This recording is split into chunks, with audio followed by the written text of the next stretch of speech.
Hello everyone. Good evening and welcome to OEM Updates Magazine interactive session on a drive through supply chain challenges in automobile industry. As you all are aware, automotive is one of the core industry of Indian economy.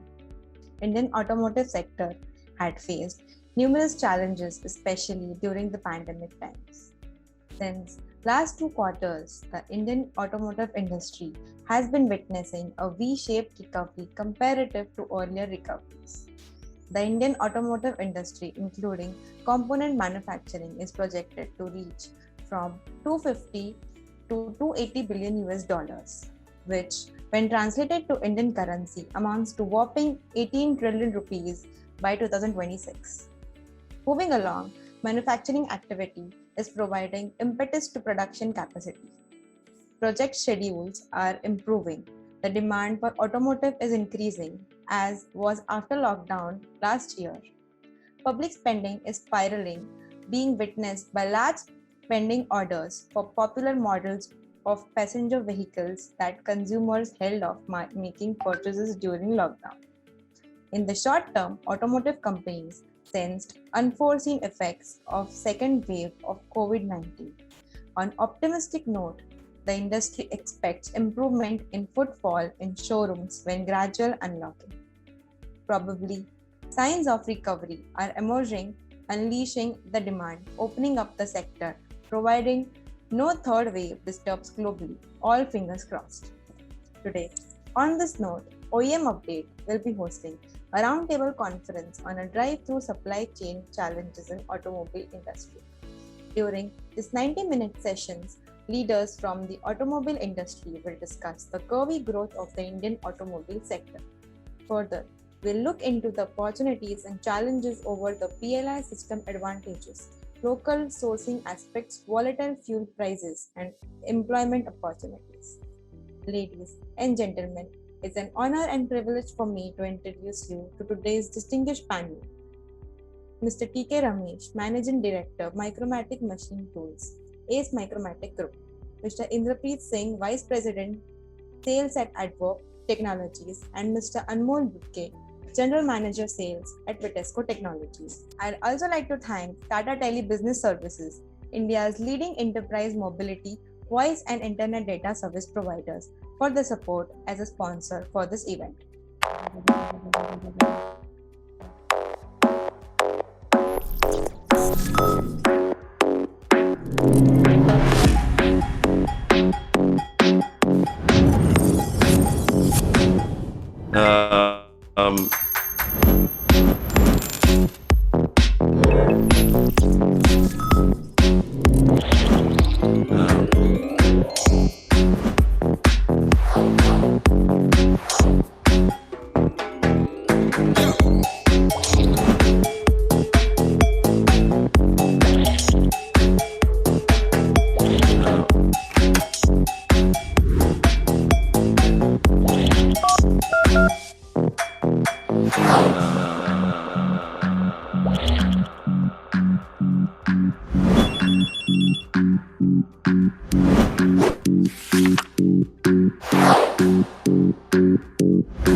So delegates, get ready for an interactive and engaging session on a drive through supply chain challenges in automobile industry.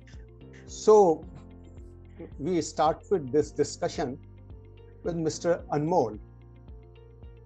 Definitely pandemic shook the automotive and consumer mobility industry. But this year, when pandemic was about to recede, it reared its head again as a second wave. It caused a slowdown in sales again. So we all can understand it was not a national level lockdown. This second wave altered the near-term outlook of the industry.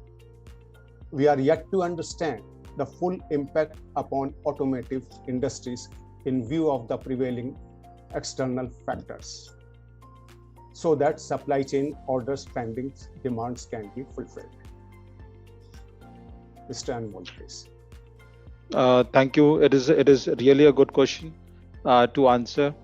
What we believe in terms of the impact which we are having right now is close to 7 to 8%. It was around 30 to 35% last year, because last year whatever the budgetings which we have did, it was at the higher side, and at that point of a time in 2019 when we do our budgeting, nobody was aware that the pandemic kind of a thing will come into the 2020. So according to us, yes, there I can say there is a spikes. It is not a linear curve which we are having. There are the spikes into the industry at this point of a time, wherein the majority or a difficulty or the challenges which I foresee is coming from the two-wheeler market. The four-wheeler markets are more organized, and they are foreseeing how the things will move on, and accordingly they were moving. But if I see the two-wheeler market, the demand to the supply ratio, if you calculate, it is at the very, very higher side. So as we are the suppliers for two-wheelers and four-wheelers, so yes, for the two-wheelers it was a spike sometimes, or it was totally a dead point at any point of a time. So what we have done to overcome this, we have produced the goods at our end. We have taken the help from the OEMs also with the joining hands.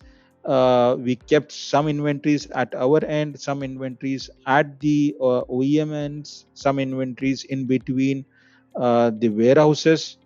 And once the ramp up started, like for the TVS or for the Hondas or for the Royal Enfield which we supply, we thought that it will be adding a much inventory cost, but we eventually learned that it was a nice way to do the business. At that point of a time, Maharashtra was closed, whereas the Tamil Nadu was open. And then we have taken some kind of the special permissions from the government, wherein they have declared that if we are going for an export oriented products, then we can open the industry. So there were a lot of challenges which we faced across these days, but we have learnt a lot also from these kind of the challenges. Thank you very much, Mr. Anmol. You gave quite a insight into the functioning and relevant to the modern pandemic period. Coming to Mr. Ramesh, you were mentioning about the ongoing scenario of the automotive industry. You provided very complete updates about the history and the evolution of it. My question to you is, with respect to challenges during pandemic, how do you see the rise of manufacturing in the industry? And what more prospects do you see in the coming future? Especially when the government support, yesterday only our finance minister Sitaraman release some incentives for under the PLI schemes. So do you think fiscal, monetary, or other type of supports is expected by the automotive industry? What is you say about it? Mr. Ramesh? Yeah, again, if I understood you correctly, you have three interrelated questions in what we're trying to say. And before I come on to your question, I mean, it was a very interesting conversation between Inderpreet and Amol a little while ago about, Yes. how, see, human history and human enterprise, not today and will be so in future, we learn the best only through failures and only in troubled times. Or rather, I'm not saying that we only learn there, we learn far better here and we bring in more sustained solutions. Okay? Just to add, see, today we talk of China being digitally connected and, from an IT perspective, their arms in everywhere. But one of the reasons for that, though it was not a pandemic like this, it was SARS in 2003 that pushed China's digitalization by 5 years ahead of time. And perhaps a lot of what they're doing today is because they got prepared in 2003 while we got hit, and that did not become a pandemic and this became a pandemic. So yes, we definitely learn in troubled times. Coming to the second part of your question from an automotive perspective, see, incentives, government are important and they need to provide the policy framework, but that is an enabler. They create an environment that enables development or innovation or whatever to happen. But who does the innovation? Innovation still has to be done by the industry themselves. And even before we go to, let's say, logistics, supply, all of that happens, you need to really innovate at the product level itself or the technology to manufacture parts. Only after you make a part, the question comes about how do you move it 10 kilometers or 2000 kilometers, and then you make a finished product, and then how do you get it to the market and how do you move it out? Okay, so government is trying to do its job by creating environment, by creating policy. Some of it is good, some of it is not so good, but I believe direct support, if government needs to short change or let's say burst into the market. Do you all know that in India today, if an individual needs to buy a motorcycle or a car, I'm not talking about the high luxury ones, even normal ones, you are finally ending up with almost 30 to 60% of taxes at various other ranges despite your GST. Okay, so if and nothing drives in industry like market. If there is a customer and if customer wants, then the industry will find ways and means of doing it.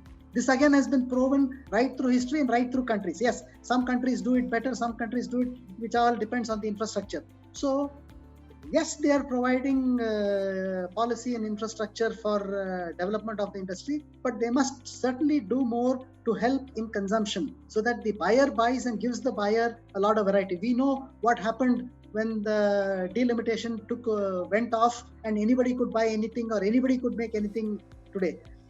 With the internet, today, if our cars, even if it is made in India, there's really not much of a difference between let's say a Volkswagen car or something like that that's available in India or a Honda available somewhere else from a feature perspective and from a size perspective and things like that. So balancing the marketplace is an extremely important part and giving freedom. This is a second part of and finally, when we are looking at the automotive sector development, like what Mr. Amol was saying or Mr. Inderpreet was saying, all these days, supply chain, one of the biggest challenges of supply chain is when something becomes difficult to manufacture cost effectively at an OEM, their strategy is to vendor it out. And when they vendor it out, the expectation is innovation is better in smaller companies, costs go down in smaller companies. But today, while all of that is correct, costs go down, innovation is better, teamwork is better in smaller companies. But technology plays an extremely important role, and this technology cannot be vended out, and the vendors are in that kind of a stage that they cannot invest in technology, and that is where the uncertainties come into the picture.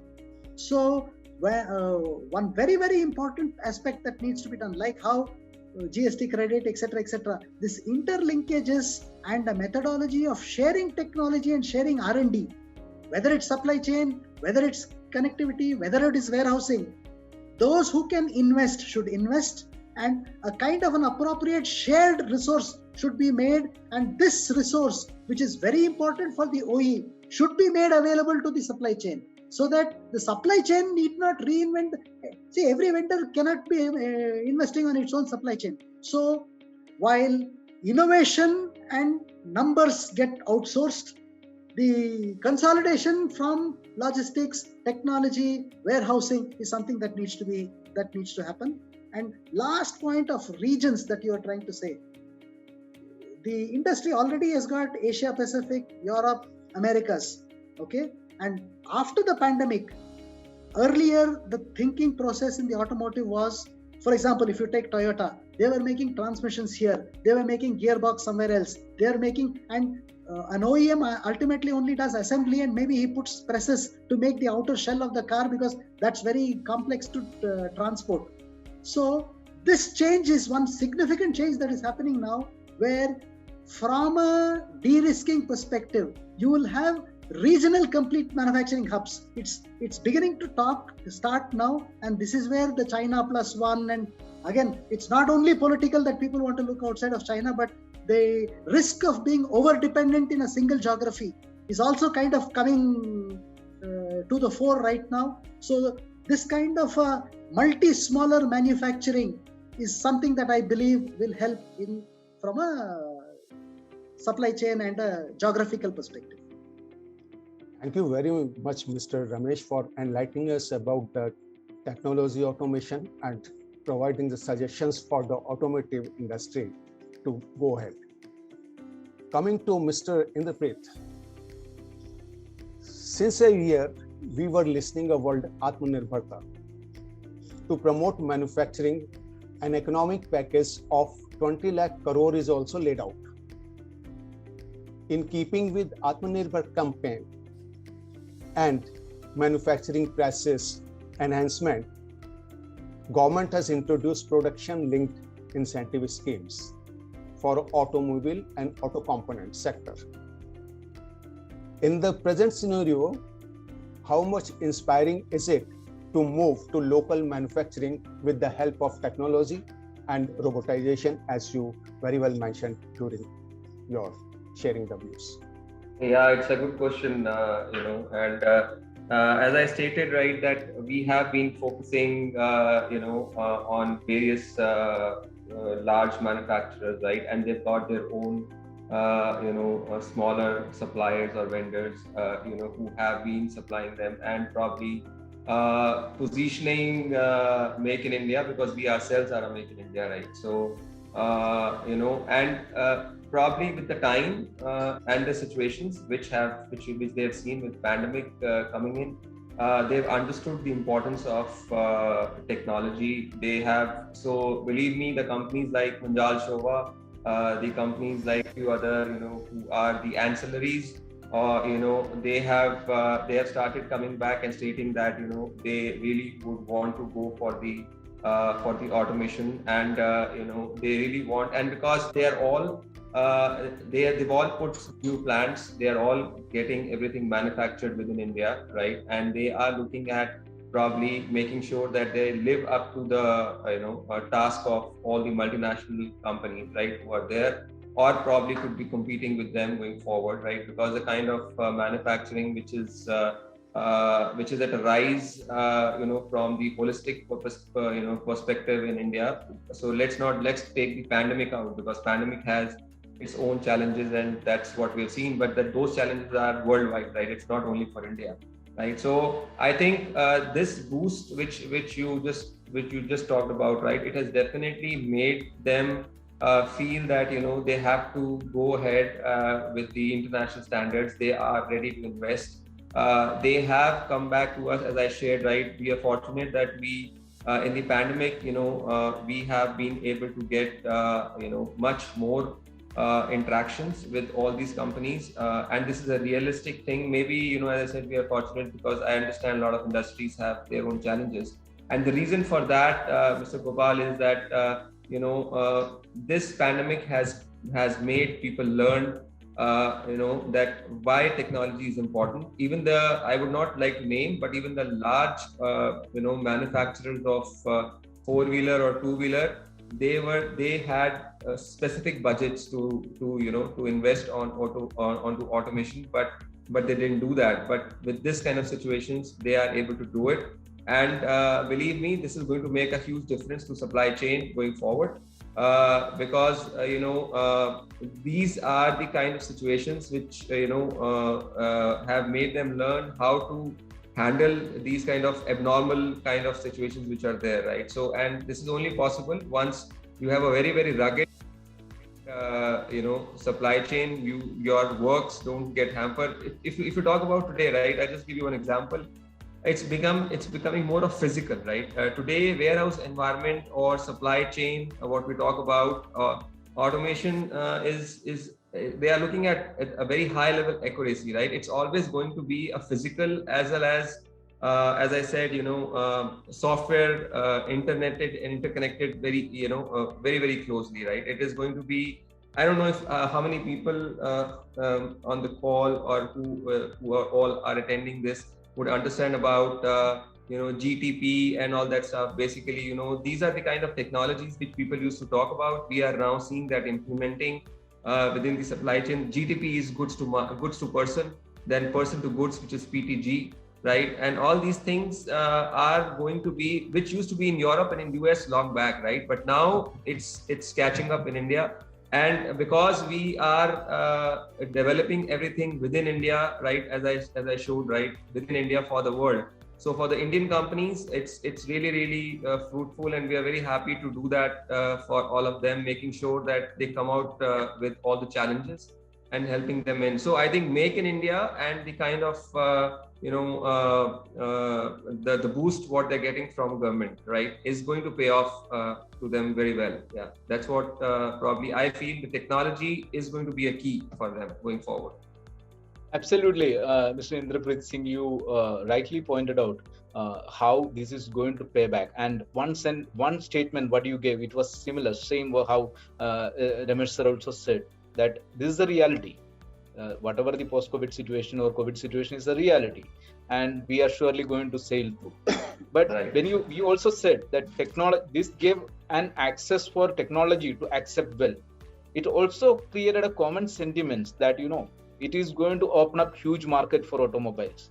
Like somewhere I was reading an article, it was stating that post-COVID situation market is going to be much better for automobiles. People want to have their own transport facility, and even the public transport challenges what we have in today's scenario.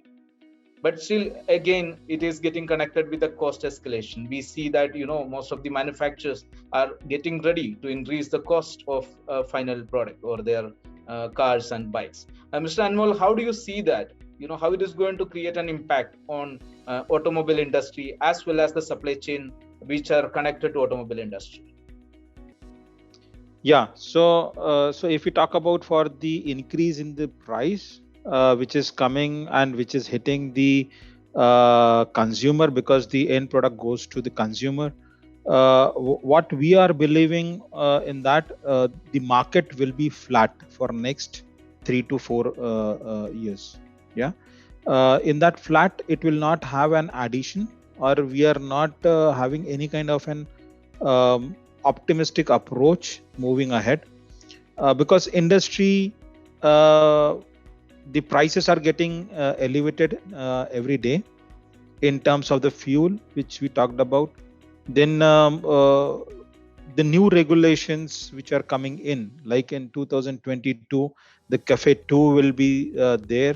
In 2023, the BS6 stage 2 will be there, so OBD will come into the picture. And I would like to emphasize on that in that situation, there is a lot of R&D work which is going inside the organizations, which will impact into the higher cost. Now, paying the higher cost is fine, or waiting for the next generation vehicles has to be looked into. In terms of the passenger cars, till 2027, it looks to be very, very dynamic. But in terms of the two-wheelers, from 2025, we see the era of electrification will come into the existence. So the OEMs will not invest into the ICE engines, looking at the different parameters of the CAFE BS2. In 2027, again, the CAFE 3 will be introduced. So,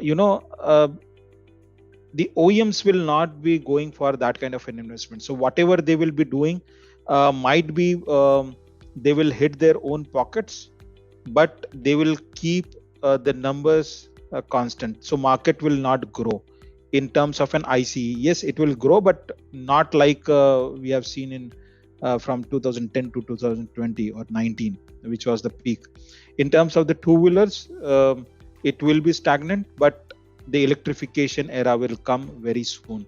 As we all know, many of the startup companies, they are investing huge in India to move towards the electrification. So what we believe, the industry will not grow, but the end consumer who needs it will go for the cars or the bikes. So it will be a must buy for them.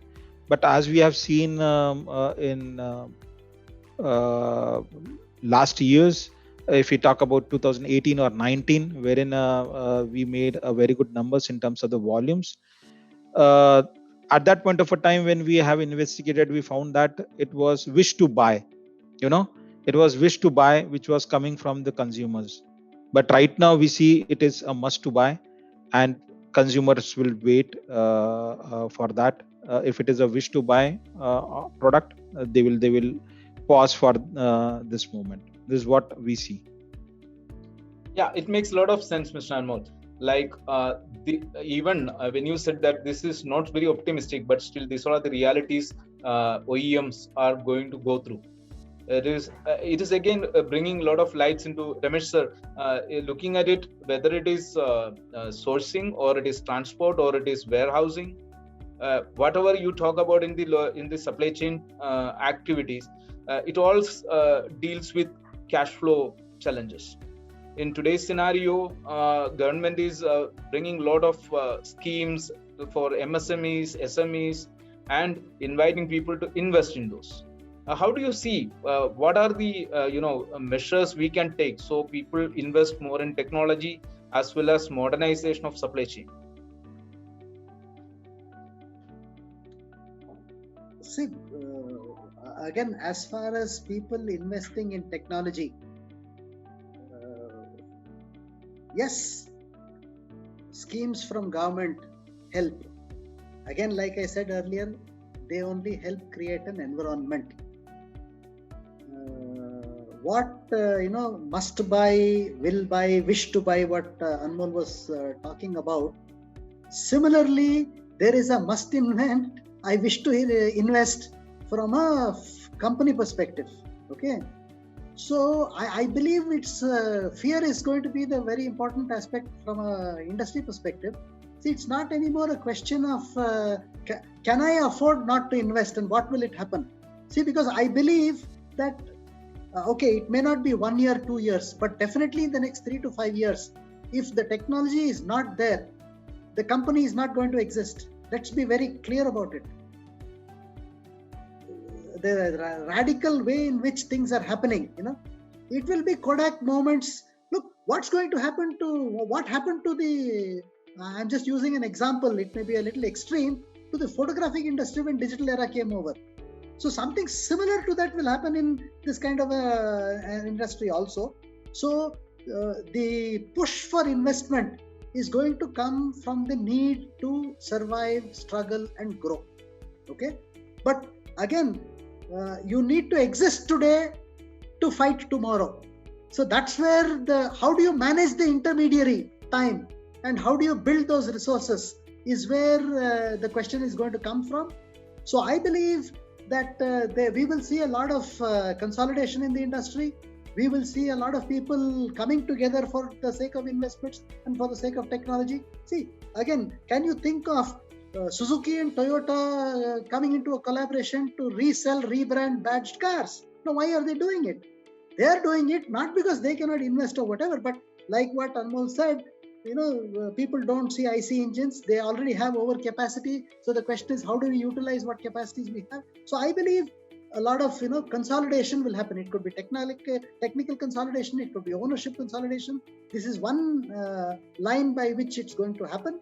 And while industry and Atmanirbhar Bharat are talking of environment and cafe, and again, let's also look at one thing very, very important. The consumer is going to become more and more discerning. Okay, look, when my dad bought a car, I still remember he bought a Fiat, which was the only car that was available at that point in time after 3 years of waiting. And he bought a brand new car at 11,000 rupees delivered on the road. We used it for 20 years or 18 years or whatever, and we sold it at 50,000 rupees. Now, can we today think of buying a motorcycle at 25,000 rupees, using it for 2 years? You take it out of the showroom, 50% the value is dropping. So, while making this decision to buy or not to buy is there, so people are going to be discerning about what technology, is it hampering the environment? Are you polluting the environment? No, these were not issues 5 years back or may not be big issues today, but 3 years from today, these are going to be extremely important issues. And companies that don't take care of this and don't invest in the technologies of this, it's not a question of whether they're doing well or not. They're not going to exist. So it's going to be like dinosaurs. So that's how I would look at how do people invest in technology. Government can only try to smoothen and create an environment. They are not going to be, see, government's business is to make business easy. It's business's business to invest and make profit or loss. That would be my take. Absolutely. So change management, or what you say, like some kind of consolidation, some kind of preparedness or getting ready to manage the change is something that we can expect. Thank you so much for your feedback. Prasad, if I can just add, for example, I am just giving you another example. Look, there is a lot of pressure on the Europeans and there is a lot of pressure on the Japanese purely from a geographical. See, Europeans, they make cars in Europe. Who's going to buy it? People are all in the East. Japan itself does not know whether the volcano is going to explode or the next tectonic shift. So they want to look at their manufacturing and their market out of Japan. So earlier they were not so willing to trade technology, come out. Now all of that is changing, and the pandemic is only going to make people de-risk even faster and better. So whether we like it, whether we don't like it, they will move in. I just thought I'll add that. Yeah, absolutely. It is all about workability, and you very well explained that. And industry should look forward to it. Yes, Mr. Indrapreet Singh, your views on that? How industry is getting prepared to manage supply chain challenges. One of the participants, one of the delegate, was asking a question: by the introduction of EV, what kind of supply chain challenges you can anticipate for this industry? So you can just address that as well. Yeah, so I think again, as we said, I'll address this with one example, right?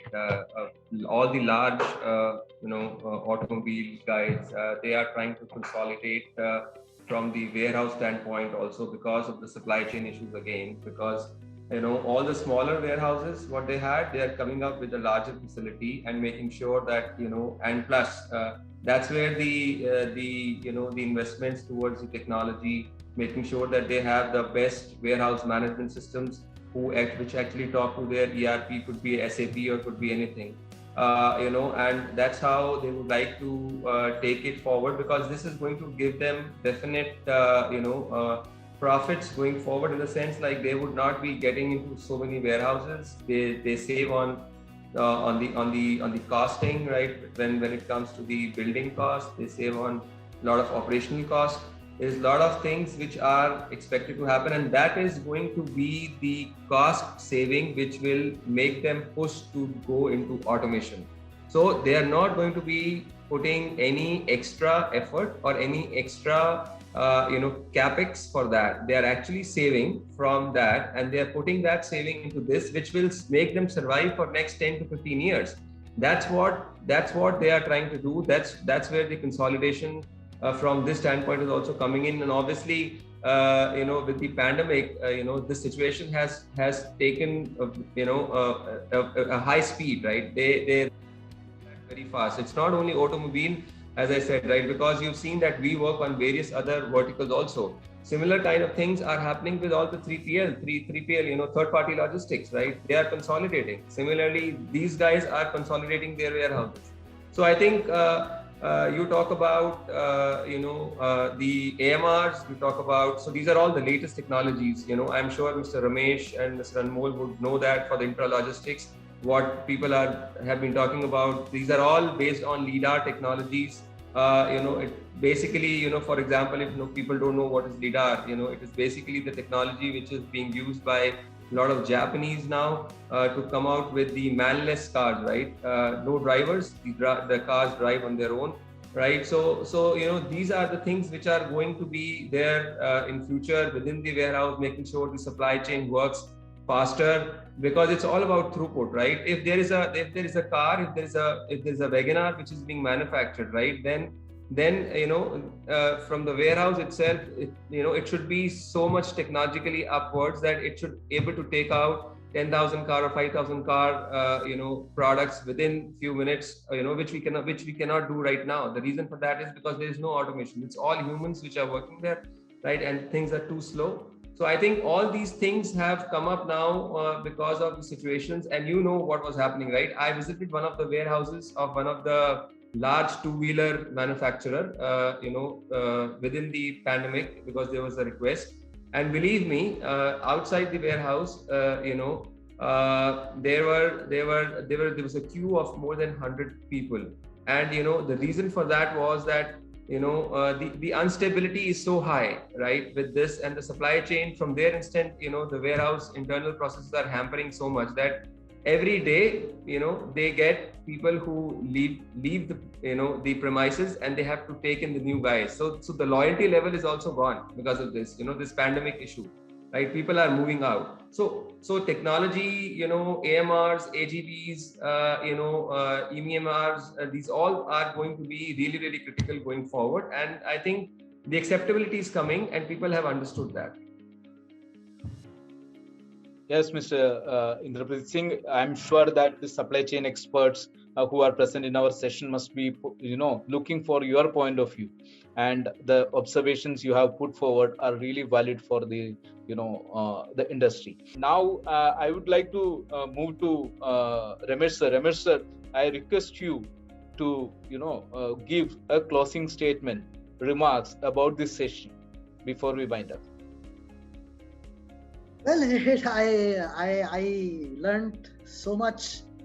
Learning is something that never ends. And again, what everyday life teaches us is to pick up and learn. I hope and wish that the people who participated from a participant perspective, and my co-panelists also enjoyed it as much as we did. Now, from an industry like what Indrapreet said, whether it's automotive, whether it's not automotive, three things are absolutely becoming very, very clear. It's all about change and adaptability. And again, it is in times like this that we go and push ourselves beyond limits, because there's no other choice. And that's where, when we are challenged, see, otherwise there's always a precedent, something to do. That's when innovation kind of, it's a natural environment from an innovation perspective.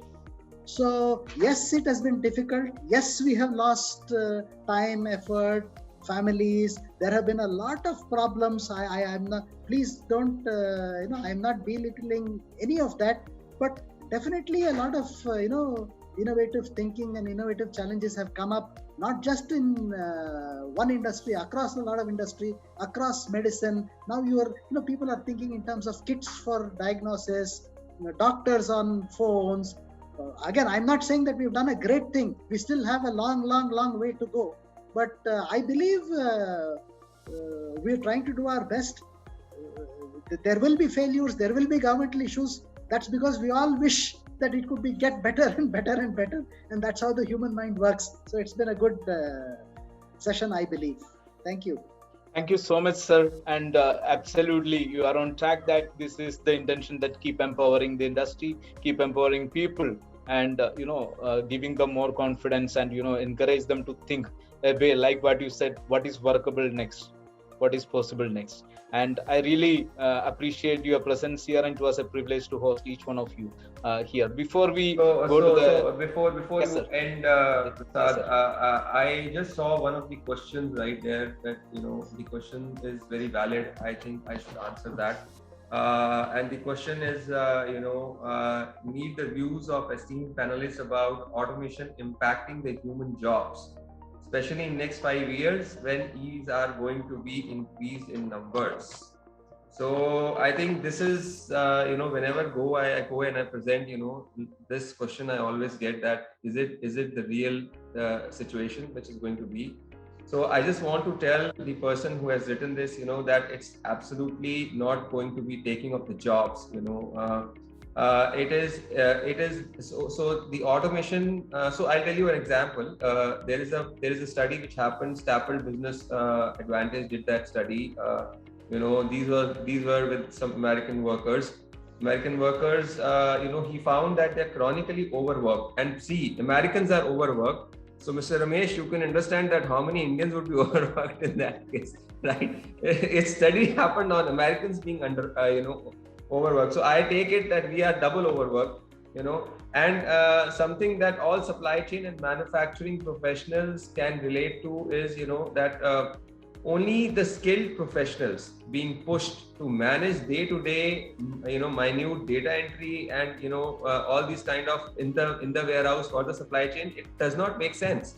So it was very clearly proven that these are the people who can definitely do much better for the organization, and they would understand that. So there is no point of taking jobs. It is basically to help them with the robotics, to help them with the latest warehouse management systems, to make their life easy, so that they don't do a double job. Like if the inventories go out and the supply chain doesn't work properly, then they are sitting there for the nights, right?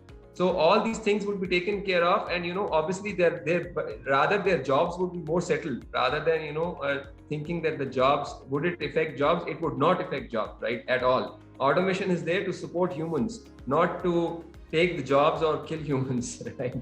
So it's that's what I want to say.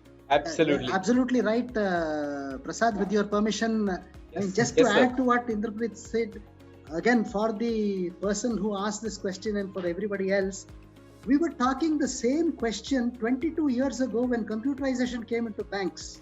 There were strikes.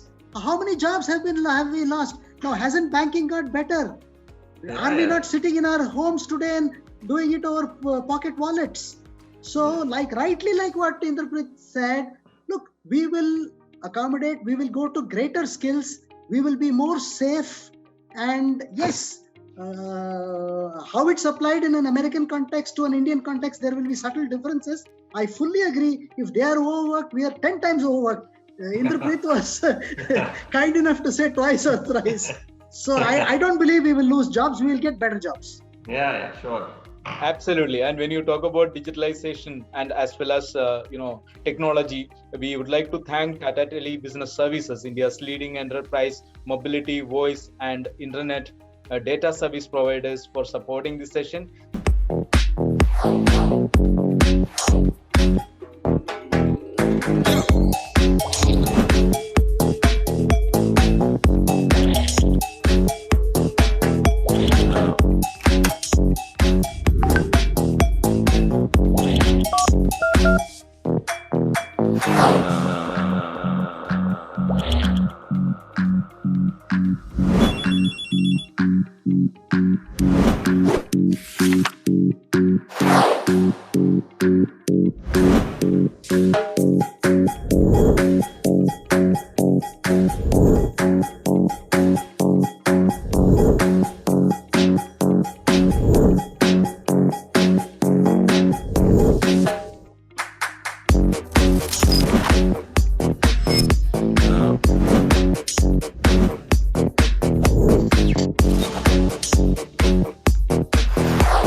Thank you, panelists, for exchanging your valuable thoughts on today's topic, a drive through supply chain challenges in automobile industry.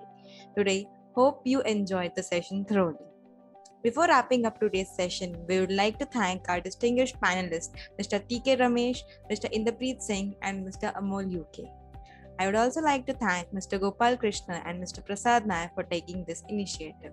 So with this, I would like to announce closing of today's session. I request you to stay tuned for more such sessions. Until then, thank you and goodbye.